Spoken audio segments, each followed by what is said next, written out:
ಚಿನ್ನಸ್ವಾಮಿ ಸ್ಟೇಡಿಯಂನಲ್ಲಿ ಬುಧವಾರ ನಡೆದ ಐಪಿಎಲ್ ಪಂದ್ಯದಲ್ಲಿ ಹಾಲಿ ಚಾಂಪಿಯನ್ ರಾಯಲ್ ಚಾಲೆಂಜರ್ಸ್ ಬೆಂಗಳೂರು ತಂಡ ಎಲ್ಎಸ್ಜಿ ವಿರುದ್ಧ 5 ವಿಕೆಟ್ಗಳ ಭರ್ಜರಿ ಜಯ ಸಾಧಿಸಿದೆ. ರಸಿಕ್ ದಾರ್ ಸಲಾಂ ಮಾಡಿದ ಮಾರಕ ಬೌಲಿಂಗ್ ದಾಳಿ ಆರ್ಸಿಬಿ ಗೆಲುವಿಗೆ ಪ್ರಮುಖ ಪಾತ್ರ ನಿರ್ವಹಿಸಿತು ಅಂತಾನೆ ಹೇಳ್ಬೋದು.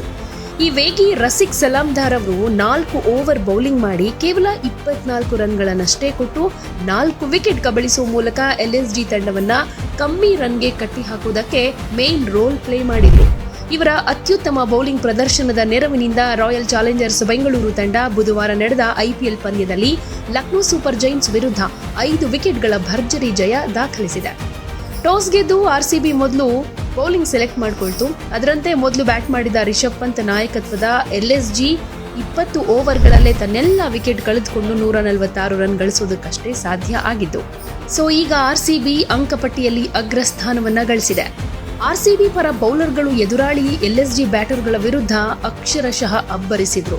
ಕಮ್ಮಿ ರನ್ಗೆ ಕಟ್ಟಿ ಹಾಕೋದಕ್ಕೂ ಕೂಡ ಇವರ ಪರಿಶ್ರಮ ಸಾಕಷ್ಟಿತ್ತು. ಅದರಲ್ಲೂ ರಸಿಕ್ ದಾರ್ ಸಲಾಂ 4 ಪ್ರಮುಖ ವಿಕೆಟ್ ಅನ್ನ ಪಡೆದು ಮಿಂಚಿದ್ರು. ಭುವನೇಶ್ವರ್ ಕುಮಾರ್ 3 ವಿಕೆಟ್, ಕೃನಾಲ್ ಪಾಂಡ್ಯ 2 ವಿಕೆಟ್ ಅನ್ನ ಪಡೆದ್ರೆ ಜಾಶ್ ಹ್ಯಾಸಲ್ವುಡ್ 1 ವಿಕೆಟ್ ಅನ್ನ ಪಡ್ಕೊಂಡ್ರು.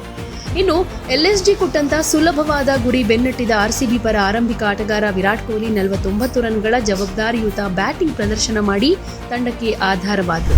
ಇನ್ನು ಜಿತೇಶ್ ಶರ್ಮಾ ಕೂಡ ಬಿರುಸಿನ ಬ್ಯಾಟಿಂಗ್ ನಡೆಸಿದ್ರು. ರಜತ್ ಪಾಟಿದಾರ್ ಕೂಡ ಒಳ್ಳೆ ಆಟ ಆಡಿದ್ರು. ಒಟ್ನಲ್ಲಿ ಆರ್ಸಿಬಿ ಎಲ್ಎಸ್ಜಿಯನ್ನ ಮಣಿಸುವಲ್ಲಿ ಯಶಸ್ವಿಯಾಗುವುದಕ್ಕೆ ವಿರಾಟ್ ಕೊಹ್ಲಿಯ ಬ್ಯಾಟಿಂಗ್ ಜೊತೆಗೆ ರಸಿಕ್ ಸಲಾಂದಾರ್ ಅವರ ಕೊಡುಗೆ ಸಾಕಷ್ಟು ಅಂತ ಹೇಳಬಹುದು. ರಸಿಕ್ ಸಲಾಂದಾರ್ 6 ಕೋಟಿ ರೂಪಾಯಿ ಕೊಟ್ಟು ಆರ್ಸಿಬಿ ಖರೀದಿ ಮಾಡಿರುವುದು. 30 ಲಕ್ಷ ರೂಪಾಯಿ ಮೂಲ ಬೆಲೆ ಹೊಂದಿದ್ದ ರಸಿಕ್ ದಾರ್ ಖರೀದಿ ಮಾಡೋದಕ್ಕೆ ಆರ್ಸಿಬಿ ಹಾಗೆ ಡೆಲ್ಲಿ ಕ್ಯಾಪಿಟಲ್ಸ್ ಮಧ್ಯೆ ಪೈಪೋಟಿನೇ ನಡೆದಿತ್ತು. ಆದರೆ ಆರ್ಸಿಬಿ 6 ಕೋಟಿ ರೂಪಾಯಿಗೆ ಬಿಡ್ ಮಾಡಿದ್ರಿಂದ ಡೆಲ್ಲಿ ಕ್ಯಾಪಿಟಲ್ಸ್ ಬಿಡ್ನಿಂದ ಹಿಂದೆ ಸರಿಬೇಕಾಯಿತು.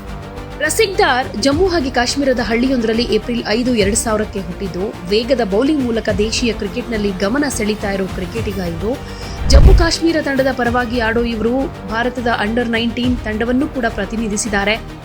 ಇಂಡಿಯಾ ಎ ತಂಡಕ್ಕಾಗಿ ಕೂಡ ಆಡಿದ್ದಾರೆ. ಐಪಿಎಲ್ನಲ್ಲಿ ಈಗಾಗಲೇ Mumbai Indians, Kolkata Knight Riders ತಂಡಕ್ಕೂ ಆಡಿದ್ದಾರೆ. 2024ರ ಐಪಿಎಲ್ನಲ್ಲಿ ಡೆಲ್ಲಿ ಕ್ಯಾಪಿಟಲ್ಸ್ ತಂಡಕ್ಕಾಗಿ ಆಡಿದ್ರು. ಇಲ್ಲಿ ತನಕ 11 ಐಪಿಎಲ್ ಪಂದ್ಯಗಳನ್ನು ಆಡಿರೋ ಇವರು 9 ವಿಕೆಟ್ ಅನ್ನ ಕಬಳಿಸಿದ್ದಾರೆ. 2019ರ ಐಪಿಎಲ್ನಲ್ಲಿ ಮುಂಬೈ ಇಂಡಿಯನ್ಸ್ ತಂಡಕ್ಕೆ ಹರಾಜಾಗ್ತಾರೆ. ಜಮ್ಮು ಮತ್ತು ಕಾಶ್ಮೀರದಿಂದ ಆಯ್ಕೆಯಾದ 3ನೇ ಕ್ರಿಕೆಟಿಗ ಅನ್ನೋ ಹೆಗ್ಗಳಿಕೆಗೂ ಕೂಡ ಇವರು ಪಾತ್ರರಾಗಿದ್ದಾರೆ. ಜನನ ಪ್ರಮಾಣ ಪತ್ರದಲ್ಲಿನ ವ್ಯತ್ಯಾಸದಿಂದ ಭಾರತೀಯ ಕ್ರಿಕೆಟ್ ನಿಯಂತ್ರಣ ಮಂಡಳಿ ಇವರನ್ನ 2 ವರ್ಷ ಬ್ಯಾನ್ ಮಾಡೋ ಮೂಲಕ ಶಾಕ್ ಕೊಟ್ಟಿತ್ತು. ನಂತರ ವಾಪಸ್ ಬಂದ ಇವರು ಕೆಕೆಆರ್ ತಂಡದ ಪರವಾಗಿ ಆಡಿದ್ರು. 2024ರಲ್ಲಿ ಡೆಲ್ಲಿ ಕ್ಯಾಪಿಟಲ್ಸ್ ಪರವಾಗಿ ಆಡಿದ್ರು. ಈಗ ಆರ್ಸಿಬಿ ಪರ ಮಿಂಚ್ತಾ ಇದ್ದಾರೆ.